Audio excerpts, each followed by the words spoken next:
For centuries, the Hyksos have been one of ancient Egypt's greatest mysteries. Who were these so-called foreign rulers who once seized power over the mighty kingdom? Were they brutal invaders, arriving with chariots and swords to crush a weakened Egypt? Or were they peaceful migrants, quietly rising to power from within? Historians have argued, archaeologists have dug deep, but until recently, much of the story was built on guesswork and ancient propaganda. Now, science has given us something that no ancient text could: real genetic evidence. Thanks to groundbreaking DNA studies, the true origins of the Hyksos are finally coming into focus, and the answers are far more surprising and even more fascinating than anyone expected. It turns out that the Hyksos were not strangers from some distant, unknown land. Their blood tells a story of connections, of migrations, and of deep roots in a place much closer to Egypt than myths suggested. Their DNA paints a vivid picture of people who were not simply conquerors or outcasts, but individuals whose lives and journeys were tightly woven into the fabric of the ancient Near East. Today, we'll dive deep into this incredible story. We'll uncover who the Hyksos really were, how they came to rule Egypt, and what their genes tell us about migration, power, and identity in one of the world's greatest ancient civilizations. Prepare to see ancient history in a way you never have before, not through the eyes of kings and scribes, but through the hidden code written inside bones buried thousands of years ago. This is the story of the Hyksos, revealed at last not by legend, but by science. The story of the Hyksos begins not with a sudden invasion, but with a slow and steady flow of people. Around 1800 BCE, Egypt, especially its northern region called the Nile Delta, was a land of opportunity. The country was rich but politically fractured, its central authority weaker than during its great Old Kingdom days. Into this environment came groups of people from the Levant, an area that includes modern-day Israel, Lebanon, Syria, and Jordan. At first, these newcomers were not conquerors. They were traders, herders, artisans, and settlers. They brought with them new ideas, goods, and technologies. Archaeological evidence shows that for decades they lived peacefully among Egyptians, adopting local customs, while also maintaining their own traditions.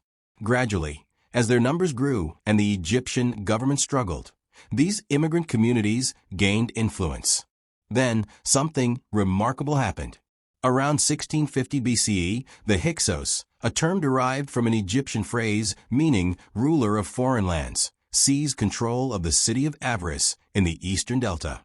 From there, they expanded their rule over Lower Egypt. It wasn't a brutal military takeover in the way old historians imagined. It was more like a political takeover, a shift of power at a time when native Egyptian rulers were vulnerable. The Hyksos introduced many innovations to Egypt. They brought new forms of warfare, such as the horse-drawn chariot and the composite bow, but they also influenced agriculture, art, and even religion. Rather than simply imposing foreign ways, they blended their own traditions with Egyptian ones, creating a rich hybrid culture. Temples built during Hyksos rule combined Levantine deities with Egyptian architectural styles, showing how deeply the two worlds merged. For native Egyptians, however, the Hyksos were a humiliation. Egyptian scribes, writing later during the New Kingdom, described them as brutal oppressors who defiled sacred lands. But modern historians see this as political propaganda. The Hyksos rulers styled themselves as legitimate pharaohs. They used Egyptian titles, adopted Egyptian religious rituals, and portrayed themselves as part of the grand line of Egyptian kings, even while retaining aspects of their foreign heritage. Eventually, the Hyksos dynasty came to an end. Around 1550 BCE, native Egyptian forces from Thebes, led by Ahmose I, waged a campaign to expel them. After years of warfare, the Hyksos stronghold at Avaris fell, and the survivors either fled back to the Levant or were absorbed into Egyptian society. Still, their impact lived on. The technologies and ideas they brought were now a permanent part of Egypt.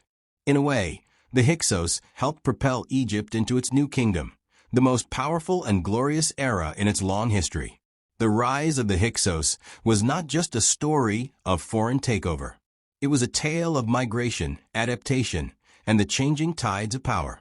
And thanks to new genetic research, we now understand that the Hyksos story is also a human story, one of families seeking new homes, and of cultures meeting and reshaping one another in ways that still echo today. Before the days of genetic testing and high-tech archaeology, everything we knew about the Hyksos came from a few ancient texts and scattered ruins. For centuries, historians and scholars tried to piece together their story, often filling the gaps with assumptions, guesses, and political bias. As a result, many early theories about where the Hyksos came from were shaped more by myth than by hard evidence. One of the first sources to mention the Hyksos was the Egyptian historian Manetho, who lived in the 3rd century BCE, more than 1,000 years after the Hyksos had ruled. According to Manetho, the Hyksos were foreign invaders who came from the east, ruthlessly conquered Egypt, and ruled as tyrants.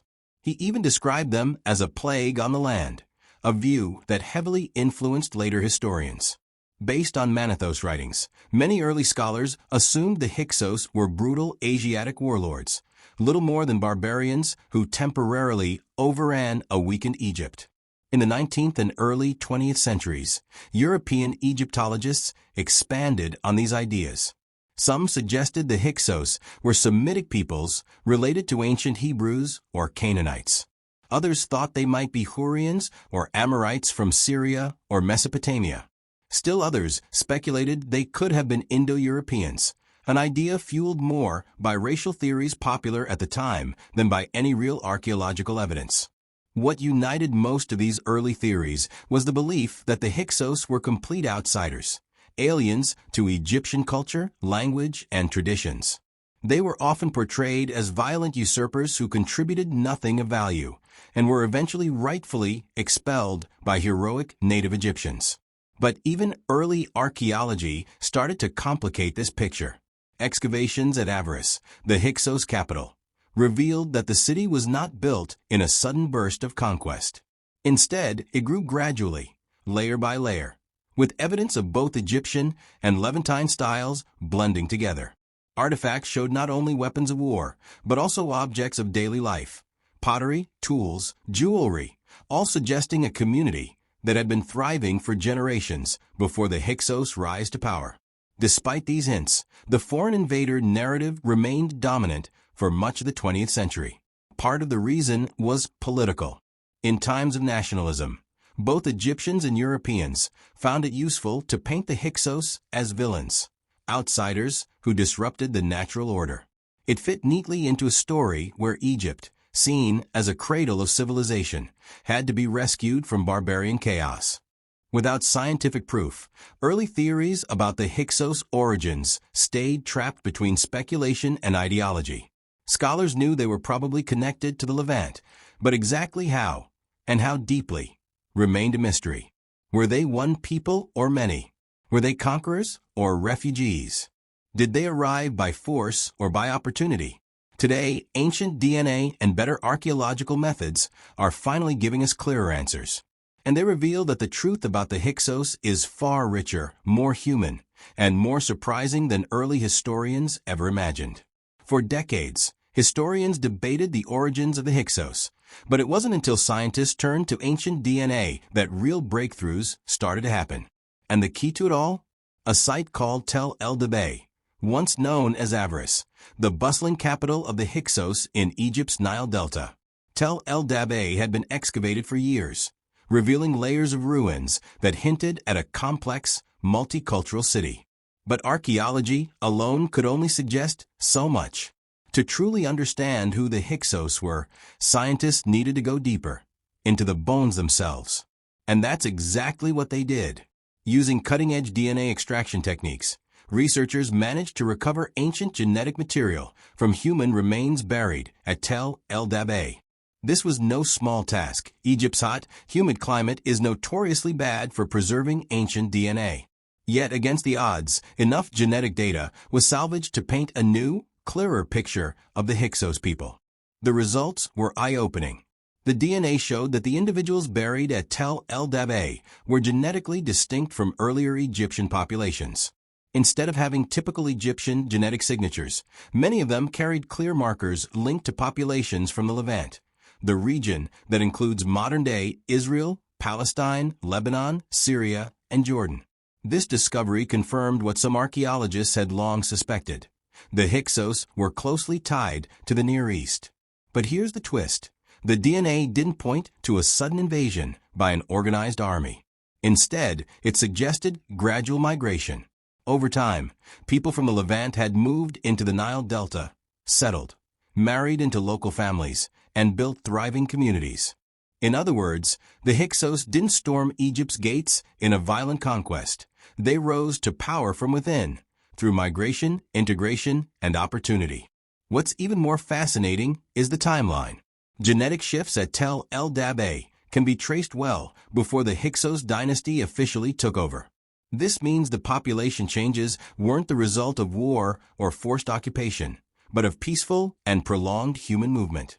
Entire generations grew up blending Levantine and Egyptian traditions long before the Hyksos became rulers. Another remarkable finding was the diversity among the Hyksos themselves. Their genetic makeup wasn't uniform. Some individuals had stronger Levantine ancestry, while others showed a blend of local Egyptian and foreign genes. This paints a picture of avarice as a true melting pot, bustling with traders, migrants, artisans, and families from different backgrounds, not a foreign occupation force camped in enemy territory. This breakthrough fundamentally changes how we view the Hyksos.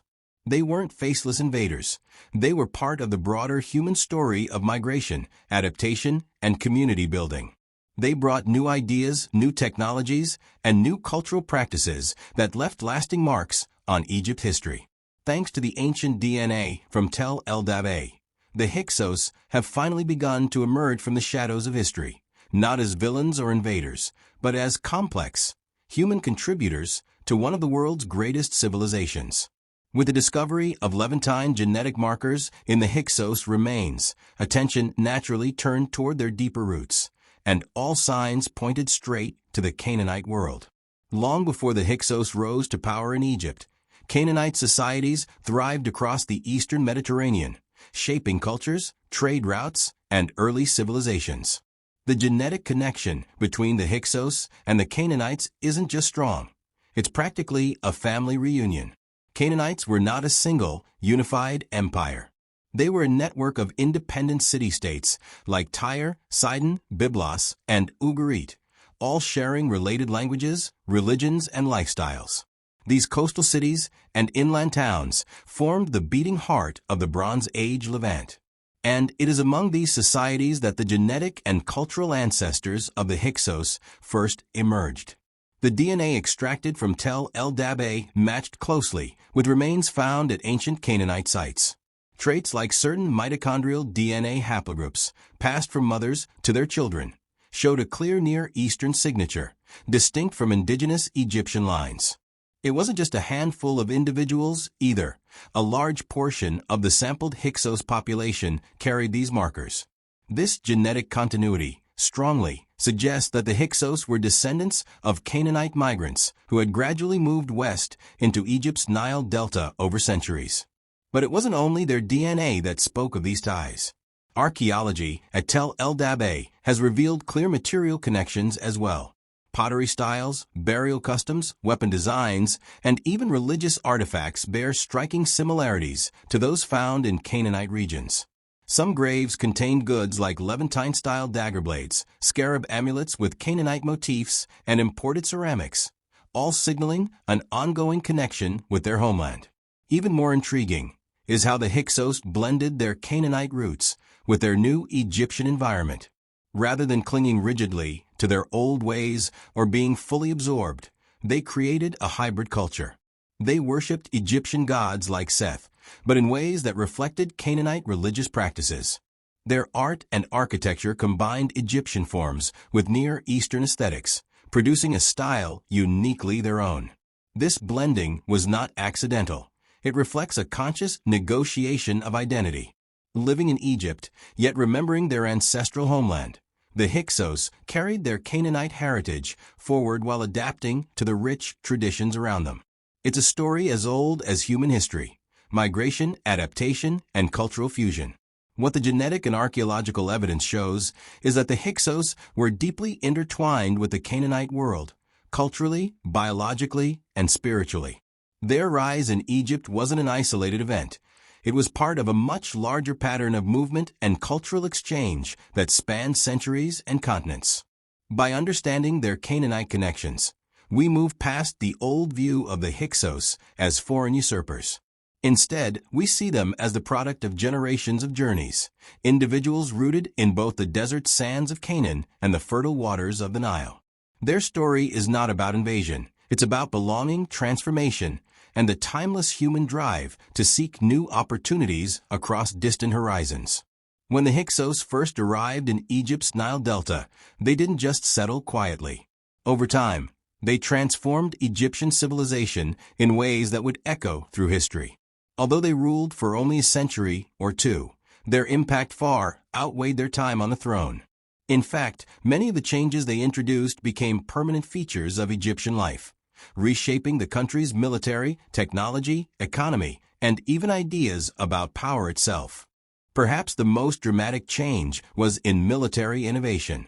Before the Hyksos, Egyptian warfare was relatively old-fashioned.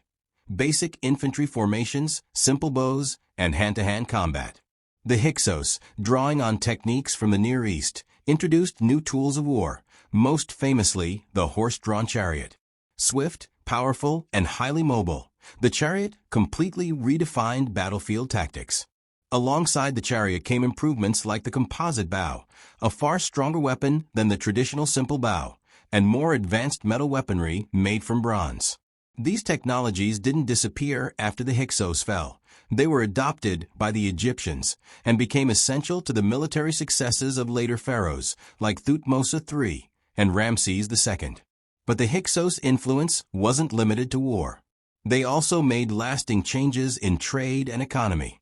Settling in the rich, fertile Delta region, they turned their capital, Avaris, into a bustling international port. From Avaris, goods flowed in from the eastern Mediterranean, the Levant, Nubia, and beyond. The Hyksos opened Egypt more fully to the wider world, creating new trade routes that made the country wealthier and more cosmopolitan. This wave of commerce helped lay the foundations for Egypt's prosperity in the New Kingdom era that followed. Another important area of influence was administration and governance. The Hyksos adopted many Egyptian customs to legitimize their rule, using Egyptian hieroglyphs, worshipping some Egyptian gods, and adopting royal titles. But they also brought new ideas about kingship and bureaucracy, including more flexible, pragmatic approaches to ruling diverse populations. Some historians believe their time in power influenced later Egyptian rulers to adopt more open, outward-looking policies. Culturally, the Hyksos blended Canaanite and Egyptian traditions, leaving behind artifacts that bear a fascinating mix of styles. Scarab amulets, religious statues, and architectural remains from their period show a fusion of artistic motifs that influenced later Egyptian art, particularly in the Delta. Even Egypt's very sense of national identity was sharpened by the Hyksos episode. After the native Egyptians reclaimed power and expelled the Hyksos, there was a renewed focus on Egyptian unity and strength. Future dynasties, especially the powerful 18th dynasty, emphasized military prowess and territorial expansion, partly in response to the memory of foreign rule. Ironically, the Hyksos' influence helped forge a stronger, more militarized Egyptian state. In short, the Hyksos did not just pass through Egyptian history as invaders or foreigners. They acted as catalysts for change, introducing new technologies, trade links, administrative models, and cultural ideas that reshaped Egypt forever.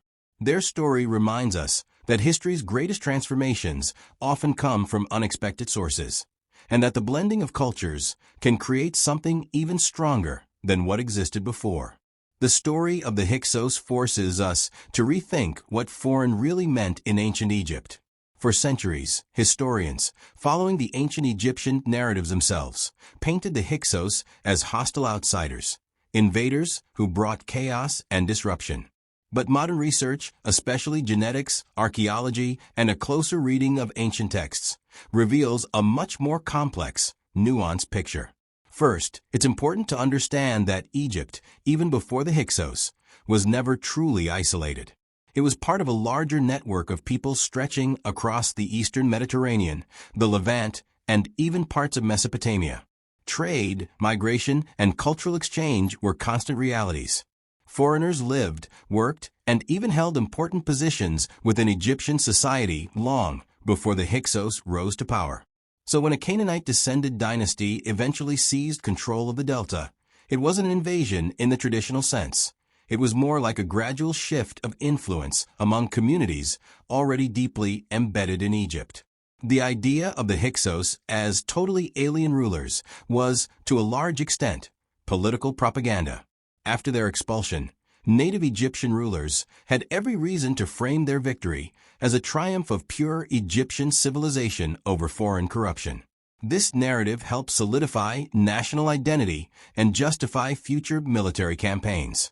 But archaeology tells a different story. During Hyksos rule, Egyptian traditions didn't disappear. In fact, Egyptian culture continued alongside Canaanite elements, often blending together in everyday life, religion, and art. Genetic studies of ancient remains at sites like Tel el-Dab'a confirm this blended reality. The Hyksos elite had Near Eastern ancestry, but the population of the Delta was already genetically mixed. Instead of a sudden rupture, the Hyksos era reflects continuity with adaptation, a time when Egypt absorbed foreign influences and turned them into something uniquely Egyptian. This challenges not just ancient prejudices, but modern ones, too. It reminds us that foreignness is often a matter of perspective, shaped by politics and emotion rather than facts. In reality, ancient Egypt was always a multicultural society. Nubians, Libyans, Levantines, and others lived, worked, and sometimes ruled there, contributing to the strength and dynamism of Egyptian civilization. The Hyksos period also highlights an important truth about human societies. Openness to outsiders often leads to innovation. The military, technological, and economic changes that came under Hyksos rule didn't disappear after their fall. They became part of Egypt's future successes. Far from being a dark chapter, the Hyksos era was a critical turning point that helped Egypt evolve into an even more formidable power. By redefining how we see the Hyksos, we also redefine how we see ancient Egypt, not as a rigid staticulture, but as a living, breathing civilization shaped by interaction, adaptation, and change. Foreignness was never a weakness. It was, paradoxically, one of Egypt's greatest strengths. In a world still grappling with ideas of identity and belonging, the real story of the Hyksos offers a powerful lesson. Cultures grow, not in spite of outsiders, but often because of them. Today, the Hyksos are no longer seen as just foreign invaders who briefly disrupted Egypt's greatness. Thanks to archaeology and genetics, their story has been transformed into something far more meaningful, a reminder of how interconnected and dynamic the ancient world really was. The Hyksos left behind a legacy that can still be felt in Egypt's cultural DNA. They introduced innovations that would shape Egypt for centuries, from new kinds of weaponry like the horse-drawn chariot, to changes in trade routes that expanded Egypt's wealth and reach. Even after they were driven out, Egypt continued to use and refine many of these contributions, strengthening its military and economic power. In a way, the Hyksos helped Egypt become the empire it would soon become in the New Kingdom. Beyond technology and trade, the Hyksos story reshapes how we think about identity itself. They show us that the lines between us and them are often far blurrier than history books suggest. The Delta region, where the Hyksos rose to power, was already home to a diverse population, and their reign didn't erase Egyptian culture. It blended with it. This mixed heritage is part of what made Egypt so resilient over the ages. In modern times, the Hyksos serve as a symbol of migration, adaptation, and exchange. Their legacy challenges simple ideas of national purity or cultural isolation. Instead, it celebrates a world where movement and mixing created strength and innovation. Through the lens of new science, the Hyksos are no longer just a footnote. They are a vital thread in the long, colorful tapestry of Egyptian history, A reminder that every great civilization is, at its heart, the story of many peoples, many journeys, and many dreams.